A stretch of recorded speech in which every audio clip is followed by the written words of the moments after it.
Well, Alicia, thanks for joining today. Do you want to talk about just like how you got to where you are now, how you got into the service industry to start with? Sure, yeah. Thank you for having me. So I actually started in the service industry when I was 16. My sister was a bartender at a restaurant and I needed a job, so she got me my first real job. Nice. Um, so I started out as a hostess. I've done pretty much every job front of house that there is. Actually, yeah, I've done all front of house jobs since then. And when I was 19, I was still working with my sister at the same restaurant and she started teaching me how to bartend. Hmm. So I would just get behind the bar when it was slow and she'd teach me how to make cocktails. And so I actually started bartending before I could even drink alcohol legally. Um, and I call her kind of a snob when it comes to alcohol because when she orders a martini, she's like shaking extra hard. She likes it super chilled. She's very preferential on Got it. how she drinks and what she drinks and all of that. So I've learned a lot from her. She's my older Okay. sister. And yeah, so then I've just worked in a number of restaurants. I've tried getting out of the service industry, but something always draws me back to it. And it's just where I've been for the last 21 years now. Okay. Um, so yeah, I've worked in several restaurants, corporate. This is the first non-corporate restaurant I've worked at. Oh, okay. Um, and yeah, I just really enjoy being behind the bar and making cocktails and doing my thing. Nice. Starting at Yeah. 16, that's an Yes. trying to get a car. Is that mainly what was going on? Oh yeah. Yeah, definitely. My parents were like, if you get half of what you need for this car, we'll match you on that. So yeah, Awesome. cash is king in the service industry and that's what you get. So yeah. Totally. Um, Yep. and what car did you get? It was a 1993 Pontiac Grand Am. It was Awesome. white. It was two doors. I thought it was the coolest thing because it was technically like a sports car. Right. Um, I called it the tank because the doors were so heavy that one time the door like shut on my leg as I was getting into it. And I thought my like leg snapped in half from it. It Oh, was ridiculous. you said it was a white But one too? yeah.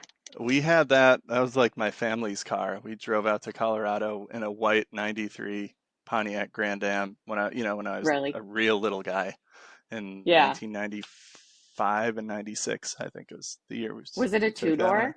Yep. So my Oh brother my and I gosh. we got put So in the tiny back. in the back seat. That's horrible. Yeah.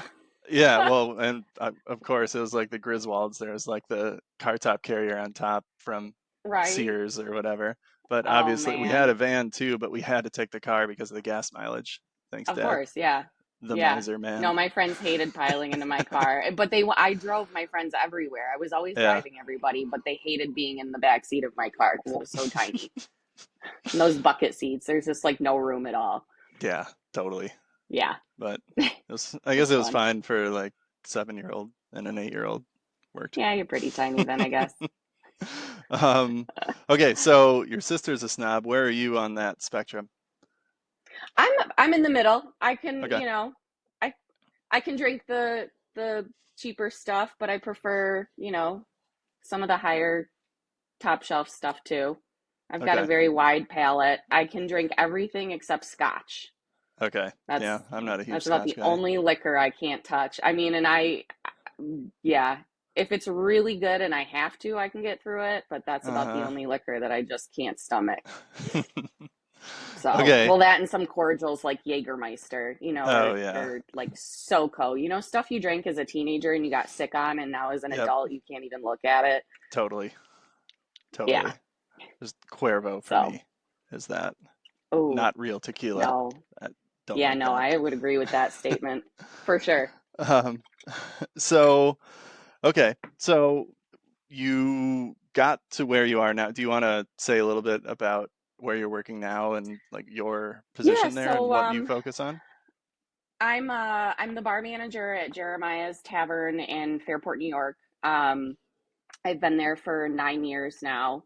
I started out as a server when they first opened, and I've just kind of slowly built my way through and up into management. So I really have enjoyed working there. I've never worked at a restaurant as long as I've worked at Jeremiah's. That's a long time. Mo 9 years. yeah, 9 years for one place for sure. And I tried going back to school several times. And I feel like a lot of people in the service industry tend to go to school for things like nursing. Mm-hmm.